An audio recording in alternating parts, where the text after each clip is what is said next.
Olá, sejam muito bem-vindos. Sou Luana Limoeiro, estou como atual presidente do CRN4 e hoje a gente vai falar um pouquinho sobre um assunto que alimenta o corpo, a alma e a nossa história. Quando a gente pensa em comida africana ou afro-brasileira, o que vem à nossa mente? Normalmente a gente pensa logo naqueles pratos pesados, uma comida que não é muito saudável, mas hoje nós estamos aqui para quebrar um pouquinho desse mito.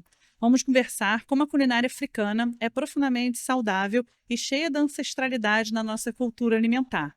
Para me ajudar aqui hoje nesse bate-papo, eu estou com a conselheira Kátia Mendes, do CRN4, também coordenadora da nossa comissão, né, de diversidade e inclusão, e com a nossa vice-presidente, também conselheira da mesma comissão, Manuela Peçanha. Então, obrigada, tá, meninas, para a gente estar aqui falando desse assunto que é um assunto sempre muito importante e necessário quando a gente fala de saúde, de cultura alimentar. E aí, começando aqui, existe um preconceito, né, estrutural que sempre associa a culinária de matriz africana a comidas pesadas, gordurosas ou que sejam prejudiciais à saúde. De onde surgiu esse mito e por onde ele está errado? Olá a todos, muito obrigada pelo convite, é um prazer participar desse podcast. Bom, tudo que é associado, né, à África, ela vai ter como consequência, embasamento, a negatividade em todos os seus aspectos, especialmente por conta do processo de diáspora, da escravização que aconteceu. E a partir disso, a alimentação ela também acaba entrando nesse rol de negatividade, de forma que todo o nosso conhecimento, né, e a nossa cultura fosse colocada à margem. Né? Então, não é nem só sobre alimentação, mas tudo que se refere à população negra, né? Seja na sua religião, no seu modo de vestir, no seu cabelo, e a alimentação, porque a alimentação é ela que fundamenta os diferentes povos, né? É a alimentação que conta a história dos povos. Né? E, nesse sentido, a gente já vem descobrindo que isso é uma falácia, de fato. Né? A alimentação africana, e aí é importante frisar que a alimentação, que a África, ela é o berço da civilização. Né? Ela é considerada esse berço da civilização e é uma população que faz majoritariamente a sua alimentação a partir de vegetais. É claro que entra carne, mas a carne ela não é centralidade do prato. Por exemplo, aqui no Brasil, quando a gente pergunta qual é o cardápio, qual a primeira coisa que a gente fala? É a carne que vem. Né? E no caso de África, não. A gente vai falar de preparações que, inclusive, são preparações feitas em uma panela só. São comidas de uma panela só, mas que essencialmente é baseada nos vegetais, vegetais e frutas de modo geral, e combinados entre si também. Está falando, né, Manu? A gente vê, como ela bem falou, que a África é esse berço da civilização mundial. Né? E quando a gente pensa nesses alimentos, quais alimentos que hoje a gente vê na nossa cultura alimentar e que tem essa origem africana e que a gente muitas vezes não sabe, né, dessa ancestralidade no nosso prato? É, então, gostaria de agradecer primeiro, né, antes de de responder a pergunta, né, agradecer esse espaço que a gente está tendo aqui hoje para poder falar um pouco da nossa comida, da nossa cultura, né, através da alimentação. É, Enfim, o Brasil, né, ele é muito rico, né, por conta realmente da chegada dos africanos, né, aqui, de uma forma que não era a forma que a gente gostaria, né, mas a gente teve ao longo do tempo, né, uma influência muito grande da alimentação afro, né, e aí a gente tem hoje, né, o que a gente chama de alimentação afro-brasileira, né, por conta dessas misturas que a gente foi tendo aí ao longo do tempo. Então a gente tem muitos alimentos, né, que participam dessa nossa cultura alimentar, né? Eu vou falar de um que eu amo de paixão, que é o quiabo, né? Então o quiabo, ele veio nas tranças, veio aí, né, nas tranças Nagô, nas tranças né, que os escravizados chegaram aqui no Brasil e trouxeram as sementes do quiabo, né, dentro ali das tranças. Então tem para mim um significado muito grande, né? E é um alimento, né? E como Kátia falou, vegetal, e aí a gente vê que a maioria dos alimentos, né, que estão dentro da nossa cultura alimentar, né, negra, são de origem vegetal. Inclusive em relação até ao próprio preparo, né? E Kátia falou, né, de uma panela só, então os ensopados, né, é muito característico mesmo, né, da África, né, e do que a gente acabou incorporando enquanto alimentação brasileira, né, então eu tenho aqui na cabeça, né, o quiabo, a gente tem a canjica, né, o milho, né, a base, né, da alimentação também que a gente tem muito no Brasil, né, e que foram sendo construídos aí outros pratos, né, e foram incorporando outras culturas indígenas, né, e que fez com que a gente tivesse hoje, né, essa característica de alimentação que a gente tem do brasileiro, né? Eu vou complementar também, né? E quero dar aí um parabéns para o quiabo, que todo mundo reclama da baba do quiabo, mas a baba ela tem é um elemento importante para fazer coesão, para espessar as preparações, né? E quero acrescentar o dendê, que é aí, né, um elemento que acho que é um dos elementos centrais que vão falar que a culinária africana é pesada por conta desse alimento, mas é um alimento vegetal. O processo dele ele é artesanal, ele não é um processo industrializado. É evidente que a gente sabe que ele sai desse território para ser processado de uma forma industrial, mas quando a gente fala dessa comida, da utilização do dendê, a gente está falando da utilização do dendê dentro do território, então a gente não tem elementos ultraprocessados, ingredientes, né, ultraprocessados, mas a gente tem as bananas, de modo geral, a gente tem os arrozes, né, que aqui no nosso país agora a gente só tem um ou outro, mas tem uma diversidade de arrozes, né, que a gente pode utilizar, e o coco.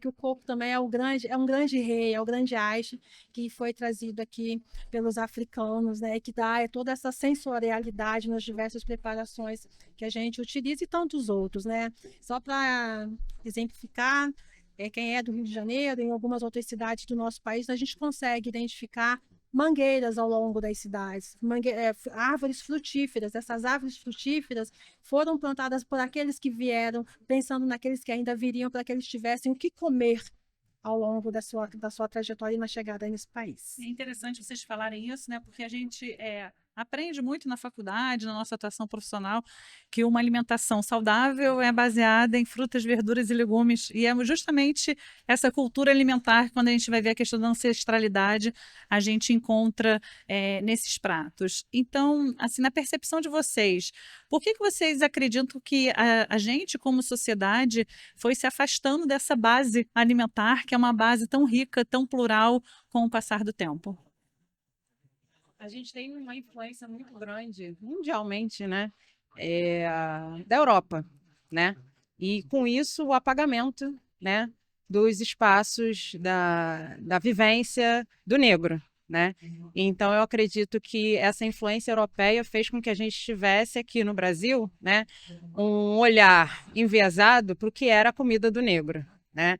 Que é a comida marginalizada, Exatamente. né? Da época de colonização. Exatamente. Então, esse processo de colonização, né, fez um apagamento, obviamente, né, da nossa cultura alimentar, né, vinda diretamente da África. E isso fez com que as pessoas achassem que, por exemplo, o dendê, o coco, o leite de coco fosse algo pesado, né, algum ingrediente pesado. E quando a gente olha o creme de leite, quando a gente olha, né, uma base de, sei lá, um molho bechamel, né, não fosse, como se ele não fosse pesado, né? Então, assim, a gente olha para um prato, sei lá, um bobó de camarão, e a gente olha uma lasanha, né, as pessoas costumam acreditar que o bobó é muito pesado, Sim. mas ninguém fala da lasanha, né? Ninguém fala lá da massa, né? Enfim, né? Do presunto, né? Dos embutidos, né? Hoje a gente fala muito mais sobre isso, mas eu acho que esse olhar eurocentrado fez com que a gente tivesse um apagamento do que era a nossa raiz aqui enquanto Brasil, né, que veio da África, que, né, a gente também tem aí a mistura com a cultura indígena. Isso que eu ia falar, porque a cultura africana ela conversa muito com a cultura Exato. indígena, do respeito à terra, do Exato. alimento que a terra traz, né? E realmente nesse período de colonização a gente foi perdendo muito essa que é a nossa raiz aqui no Brasil. É importante acrescentar, inclusive, né, que alguns autores vão dizer que nós, negros, né, africanos, de diáspora, somos corresponsáveis pela escravização dos indígenas, né, o que é mais uma falácia, porque não havia como nós, né, vindos de outros países, colonizar os indígenas, né? E aí essa colonização dos europeus, de um modo geral, com os indígenas, ela foi fracassada, até mesmo porque quando os europeus trouxeram a sua culinária e ofertaram para os indígenas, eles não conseguiam dar conta daquele hábito alimentar e eles conseguiram, por conhecer as regiões, foram embora, diferentemente dos africanos que precisaram se adaptar porque eles não tinham opção. Então, isso é uma estratégia, é um processo, é um projeto, né? Foi um projeto e continua sendo um projeto para que os europeus fossem povos únicos, né? Por isso, eurocentrado. E assim, como é que a gente faz? A gente destrói a sua cultura, né? E qual a melhor forma de fazer isso? Por meio da sua alimentação. Só que eles esquecem que os negros eles são muito inventivos, né? E aí é importante a gente falar que combinaram de nos matar e a gente combinou de não morrer, né? E a gente continua aqui resistindo e por meio da nossa alimentação. Isso. E é interessante que vocês falaram, né, um pouquinho sobre essa questão do ultraprocessado, né, que hoje a gente vê os ultraprocessados muito como uma saída para uma alimentação mais saudável, muito presente em dieta da moda, né? E as pessoas esquecem de, se a gente conseguir resgatar essa nossa cultura alimentar, a gente consegue ter uma promoção da saúde. Eu queria que vocês falassem um pouquinho, né, sobre essa visão que muita gente acha que eu tomar ultraprocessado, e vou falar de algo que hoje está em alta, que é a suplementação de proteína. Ultraprocessado com proteína, ele é mais saudável do que uma feijoada. Né? E aí eu queria que vocês conversassem um pouquinho sobre essa dicotomia mesmo, né? E trouxessem esse conhecimento para o nosso momento aqui. Realmente é um contraponto, né? Porque quando eu olho para uma feijoada, eu tenho leguminosa, eu tenho diferentes tipos de carnes, ainda que eu tenha embutidos ali, né?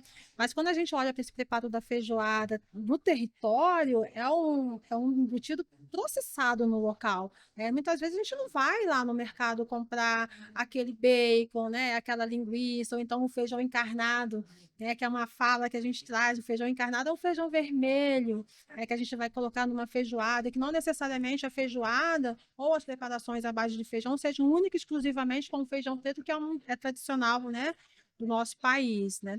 Mas tem um apelo também por trás disso tudo, que é essa comunicação que as indústrias de alimentos fazem. Então, é aquele pacote bonito, é o apelo de dizer que é muito fácil, é rápido, e acabam trazendo ali, adoecendo, porque a gente adoece. Então, muito também das questões de saúde relacionadas à população negra está relacionada a essa questão do nutricídio, que é que a gente, quando consome esses alimentos ultraprocessados, a gente não tem, a gente não conhece, reconhece esses tipos de alimentos, né? Então a gente vai processar lá, né? Fazer as nossas preparações à base de feijões, feijão com banana, né? O feijão com milho branco, que é uma preparação muito emblemática e parecida com o nosso arroz com feijão, de modo que a nossa saúde ela é mantida porque a gente diminui ou a gente não faz a utilização de alimentos ultraprocessados, né? Então, também quando a gente olha preparações vindas de África em diferentes sites de culinária, a gente olha a composição dos ingredientes, a gente percebe que não tem ultraprocessado. E isso, só por essa razão, a gente já questiona. Já é uma alimentação Já saudável, é uma né? Quando a gente alimentação olha ali para né? aquela preparação, não tem Não como falar tem. que aquilo não é. Até porque quando a gente pega o guia alimentar, eu gosto muito de falar sobre o guia, né? Falar, faça do alimento a base da sua alimentação, desenvolva habilidades culinárias. E quando a gente começa a ter um estudo, né, sobre a ancestralidade, a africanidade e essa influência na nossa alimentação, a gente vê que todos esses preceitos estão presentes ali. Já estão presentes no guia. Aliás, né, o guia ele retrata os povos originários e a população africana de diáspora, né? Porque a nossa alimentação é baseada em alimentos in natura, né? Que é um termo que a gente também não utiliza. Não existe isso no nosso vocabulário in natura, até porque também não é vernáculo. E minimamente processados, né? E esse processamento é feito em loco, né? A gente diz que a gente come para juntar e junta para comer. A gente pratica G1 por meio dessa troca. Quem chega, chega com alguma coisa, sempre complementando a alimentação.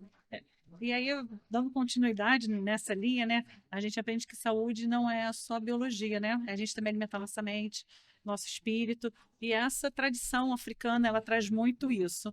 Como esse ato de cozinhar e de comer na tradição africana impacta diretamente na nossa saúde. Eu acho que é isso, né? Vocês falaram, vocês trouxeram guia, né? E o guia da gente fala muito isso, né?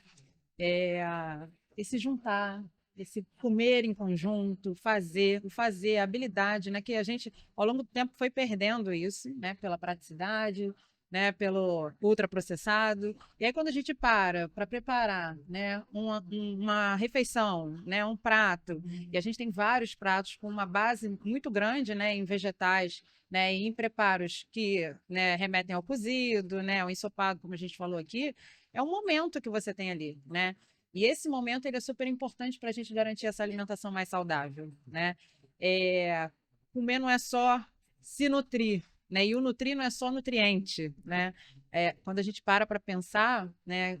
É conforto, é carinho, é você passar, né? Aquela ancestralidade que a gente vê ali na nossa comida, né? De um para outro, né? Seja na família, seja entre os amigos, né? Então esse é um momento que a gente pensa, né? Nesse conjunto, né? Nessa aproximação. E eu gosto Isso é saúde. Eu gosto de né? falar que muito desses pratos, né, eles são pratos que demandam um preparo mais longo Sim. e que tem o hábito de reunir a família ao Isso. redor do preparo, É isso. né? Porque não é só você sentar à mesa e comer na companhia dos Mas outros. é todo o preparo. Mas é todo aquele preparo de pegar um alimento, de preparar o alimento, de esperar o tempo do cozimento daquele alimento. E no final, né, com toda aquela energia que foi colocada ali naquele preparo, a família se reunir ao redor da mesa e desfrutar naquele momento. E que isso também é saúde. Quando Isso a é gente saúde. pensa como nutricionista, Exato. como a Manu muito bem falou, né, não é só a contagem de calorias, de nutrientes que a gente tem ali, mas sim é toda essa cultura alimentar e todo esse afeto e simbolismo e, em muitos casos, religiosidade que essa comida africana ela representa ali, né, no seio da nossa cultura. E a gente sempre pensa, né? De onde veio esse alimento? Como foi a colheita desse alimento? Né? O quanto esse alimento ou essa pessoa sofreu para que esse alimento estivesse hoje na minha mesa. Então, é pensar a circularidade, né, como um todo, né? Pensar a ancestralidade por meio da oralidade, porque no momento do preparo, a gente está ouvindo o chiado do refogado, né? Por que eu deixo muito tempo? A gente vê a mudança do alimento, o chiado da panela, são questões. E como a gente acha, como é que está pronto? Escuta, ouve, veja, né? Sente. A minha avó dizia, quando você quiser aprender alguma coisa, você fica do lado e aprende. Fica olhando e aprende, né? Então é isso. É passado, né? Por meio da oralidade, que talvez seja aí um ponto que a gente também precisa, né?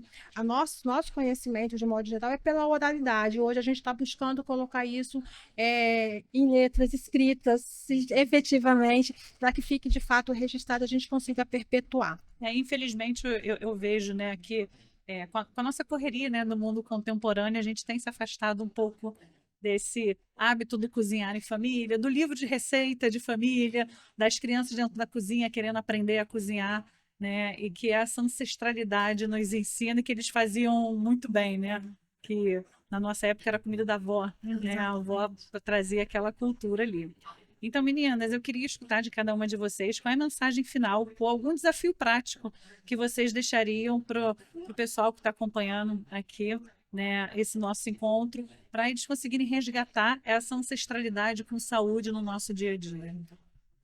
Bom, o grande desafio que está posto é, de fato, a gente se permitir olhar para o outro, no lugar do outro, e não falar do outro a partir do seu lugar.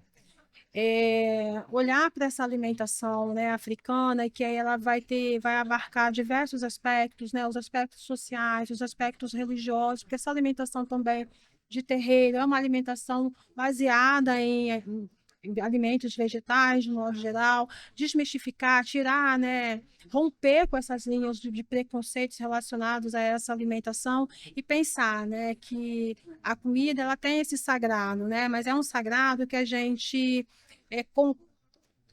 conflui com o cosmos, né? A gente fala de alimento, a gente está falando da terra, que precisa ser arada, que precisa ser cuidada, que precisa respeitar o seu tempo de crescimento, de desenvolvimento, para a sua colheita.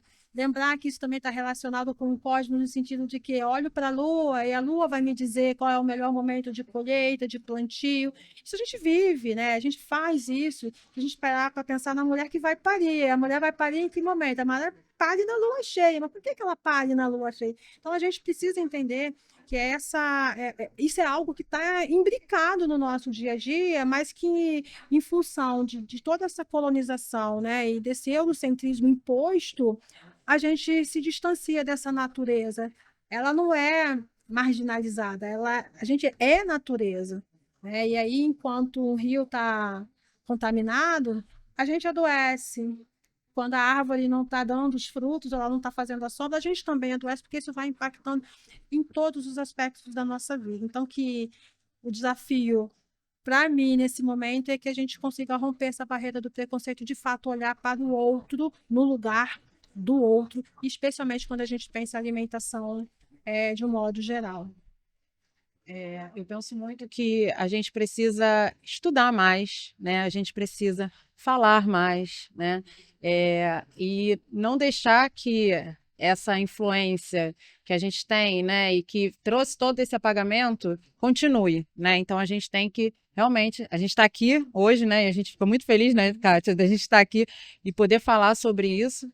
Então, assim, eu acho que o nosso maior desafio, né, e aí como professora não tem como, né, deixar de falar isso, né, é fazer com que hoje a nutrição ela tenha esse olhar, né, que a gente consiga resgatar, né, a nossa ancestralidade através da alimentação, né. Isso é também nutrição, né. Isso não pode, a gente não pode deixar de falar o tempo inteiro, né, sobre isso. A gente foi por muito tempo, né, sendo deixado de lado, né, sendo marginalizado, e a gente não pode deixar isso acontecer, né? Então, onde a gente está, né, nos espaços que a gente acaba ocupando, né, que a gente consegue ocupar, a gente não pode deixar de trazer, né, a nossa cultura, de trazer a nossa religião, a nossa fé, a nossa alimentação, né, que é o que a gente está falando aqui, como forma de resistência, né? Porque a gente precisa nos unir, né? E trazer isso também para as outras pessoas, né? Para que as pessoas consigam enxergar, né? Consigam visualizar que a gente está aqui, né? Que a nossa alimentação ela tem um papel fundamental na alimentação do brasileiro, né? A gente tem que sempre estar aí se reafirmando, né? E fazendo esse resgate da nossa ancestralidade através da alimentação. Eu gosto de dizer que a gente olhar para trás e honrar o Isso. prato, né? Que os ancestrais deixaram, é um ato de cuidado, é um ato de saúde. E a gente, como profissional nutricionista, é nosso papel defender a saúde a partir dessa ancestralidade, que é comer essa comida de verdade que eles trazem, que é sempre colorida, sempre cheia de história, sempre muito alegre, né? Porque a cultura negra traz isso, né? De alegria Colorido. no prato do colorido. Isso também é saúde, isso é equilíbrio, né? E a gente precisa ter diversidade, a gente precisa ter esse olhar diferenciado como nutricionistas e como profissionais que estamos promovendo a saúde. Então, acredito que esse seja o caminho para o tal equilíbrio que a gente busca, né, de promoção de saúde. Meninas, agradeço vocês estarem aqui assim, compartilhando um pouco, né, de toda essa força da mulher preta que vocês trazem com vocês. Deixar registrado que é uma honra estar participando da gestão e acompanhar a história de vocês e que eu sou uma grande defensora, né, de que a gente precisa realmente ter esse resgate histórico, cultural, na nossa fala e na promoção da saúde como nutricionista. Obrigada. Eu agradeço a oportunidade e o espaço de fala nesse local, e aí poder falar para várias pessoas da área da nutrição. E lembrar, né, a comida africana ela não é guarnição, ela é prato principal. Obrigada, gente. Obrigada aí pelo convite, né? E fico muito feliz de estar aqui junto com Kátia, com Luana, né? Para a gente poder falar sobre esse assunto que para mim é muito caro, né?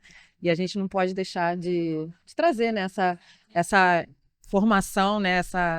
Essa informação para todos. É isso. Último ponto, né, que é importante deixar isso registrado, né?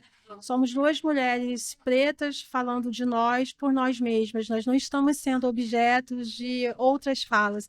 Isso é importante, cada um no seu lugar. Todos têm lugar de fala, mas cada um pode falar a partir do seu lugar, porque a gente não cai no mito da história única, que é o que a gente vem vivendo ao longo de muitas décadas. E eu acho que é isso que traz essa potência da fala de vocês, né? Porque são vocês contando a história de vocês. Isso, exatamente. Obrigada, menina. Muito obrigada, gente. Espero que gostem.